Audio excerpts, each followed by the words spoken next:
see here. Thank you guys so much for tuning into this. I know that many of you guys have been following us for a while. With 6 kids and a move and COVID and everything, it has been just a world of craziness the last year. But we've been wanting to get into some kind of newsletter anyway. We know that it's important for you guys to stay informed, so that you know what you're giving to, so that you know what you're partnering with. And so today, this is like what you could call the first video update. So number one, first and foremost, this is kind of exciting. So in the last month, not even month, in the last week and a half, 2 weeks, we've actually added 7 people to the church that have signed up. Now, keep in mind, that doesn't mean necessarily that they will be at all the gatherings, but, you know, 2 of them are children that are close friends with our kids. They've been, actually, they're at our house right now. They came over to stay the night so that they could be there for church on time.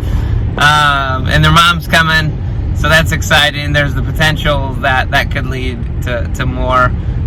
This particular family, they're not Christians. They've not grown up in church. They've kind of been around it a little bit, but yeah, they're totally fresh. So that's really beautiful and exciting. Ellie's been discipling the mom, so that's really cool. So that's exciting. Also, let's see. There's this is really fun. Well over a year ago, probably maybe it's exactly a year ago, Pastor Dan was teaching, and in the middle of that week there was a phone call, and he dropped everything he was doing. It was with the children that night, and drops everything he was doing, and he goes and picks these people up from the gas station, brings them back, we feed them. And he finishes his teaching then, and I got to spend quite a bit of time then with this guy. His name is James, and his, I'm not sure if you would say fiance, you could say baby mama. I don't think he's gonna be offended by that. And anyway, at the time, they didn't have a baby, but, so we met with them. They came a couple times, and because of them, we met Bethann and Brianna. Well, the sad news is Bethann, Brianna, and Amari have had to move back to Ohio because they were having a really hard time getting on their feet in Columbia City. And it seems to be true that from a lot of the people that we've ministered to, it's hard for people to stay in Columbia City because it is very expensive to stay here. And, you know, that's even true for us. So it's very expensive to stay. And there's not a lot. It wouldn't be true that there isn't good employment necessarily, but when you don't have a car or a driver's license and stuff like that, it does make your ability to be employed in a reasonable job fairly difficult. So, but we're working with people on that. So anyway, out of nowhere, I ran into them last Sunday at Kroger, and they had a baby. We had heard about them. They were living in a tent, but as of last Sunday, the Lord has blessed them with an apartment. They're both working.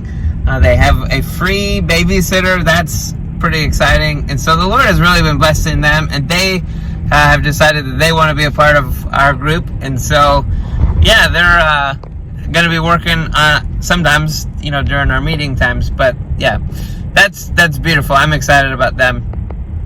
And really, they're really excited. And the second time, in a year that they've been there, they've already brought friends. So that's kind of cool, I think. So pray for them, pray for James and Brianna. You could pray also for this other family. I'm not sure that they would appreciate being named yet. But yeah, James and Brianna don't care. Then other fun news, a van. We got a van. A local church in Albion donated. They heard what we're doing. They heard that we pick up several people for church. Before Bethan and Brianna and Amari left, we were picking up 9 people on a regular basis. And so and not only that, Maria has been evicted and moved to Fort Wayne. We have not been able to get a hold of her either. So we lost 4 people, kind of all in a pretty short amount of time. But we're praying that the Lord will bring all of them back. Hopefully, they would all like to come back. But I'm gonna quit rambling about that. So, what was I talking about? I don't know. What was I? The van. Yeah, we got a van. That's fun and exciting. It's a 15-passenger van, 82,000 miles on it. It seems to be in really great condition. It was just being used by some local pastors and stuff. Hold on one second. I'm back. I just ran into 3 guys who were walking down the street, and they're Hispanic, all speak Spanish, but they're going to come to church tomorrow. We were using Google Translate, so got to keep your eyes open. You never know when the Lord's going to use you to minister to someone, so pray for that. Anyway, the other fun, exciting news, we've been meeting in our house since we moved in September on Wednesday nights, and in an effort to help kind of take some of the stress off Dan and Julie. My daughter, Anna, is allergic to cats. And so, it was creating a lot of, Dan and Julie have to vacuum basically everywhere that Anna might possibly be, and so just in an effort to relieve some stress with that, we still do a meal every Wednesday, and we do the meal together. We do the Bible study after. We're running somewhere between 20 and 30. It just depends, obviously, on the night. We have been picking up several different people. And what has been really fun is that Bryson Faith, who hopefully you guys remember from last year or even the year before, who when we met them, they were living in their van. The Lord has been using them. They're in process to move into Columbia City. Bryce actually just got a job paying $21 an hour. Wow. Anyway, so that's all really great and exciting, but they've been helping us by transporting people to and from church. So that has been taking a lot of stress off of us. And then, on top of that, we've been having people help us with planning the children's lessons and stuff like that. And it all goes with the reading plan that we're doing. So that's all been just a tremendous blessing. The people have been stepping up and volunteering where they can. We had people come early last Wednesday to set up tables and chairs. That's all really good and exciting. Let's see. Other fun news, prayer requests. Both my car and my garage door are busted. So my car needs an engine. We're not really sure if we're going to replace it or not yet. Ellie's brother-in-law, who's a mechanic, but he currently he's not like a practicing mechanic. He's driving travel trailers for a living, but he's going to help us see if he can find something reasonable to replace it with, and if not, we're probably just going to need to get rid of it, because we were quoted $3,000 minimum, and that's assuming nothing else goes wrong. So we're not sure yet. On top of that, the garage door also is $3,000. But we could live without the garage door. The bigger issue is that we have a lady in a wheelchair that comes to church, and the front entrance is hard for her to get in through, so she was basically coming in through the garage. And so when we could open the garage door, she could pull right up to the door, basically. And it was much, much easier for her, but we're doing what we can. But yeah, there's that. Let's see. Other kind of big news. The Aldi in Columbia City, for those of you guys who know, Pastor Dan, he functions as a teaching pastor with us. He's amazing. The new Aldi in Columbia City was just remodeled, so he's back home, so to speak, instead of traveling back and forth to Fort Wayne all the time. So that'll be really good and exciting, because lots of people go to Aldi, and so that'll hopefully help us as we continue to grow. Just thinking through some other fun things that have happened in January. If you didn't know, we have a YouTube channel. If you look up Redeeming Life Fellowship Daily Devotions, we have a YouTube channel. We have a podcast. You can follow along, listen along, hear the goofy stuff that we teach. That would be good and exciting. Also, we are following a reading plan. And so Dan helped me, he didn't help me. Dan created the whole reading plan. And so we're going through the New Testament in a year with the hope that will help equip people to get a healthy routine of going to the Word every day. That's, in my opinion, one of the most important things that we can do as a church. Our mission to grow mature disciples can't happen if people aren't reading the Bible. And so on top of that, God's been moving in some pretty amazing ways in the spirit side of things as well.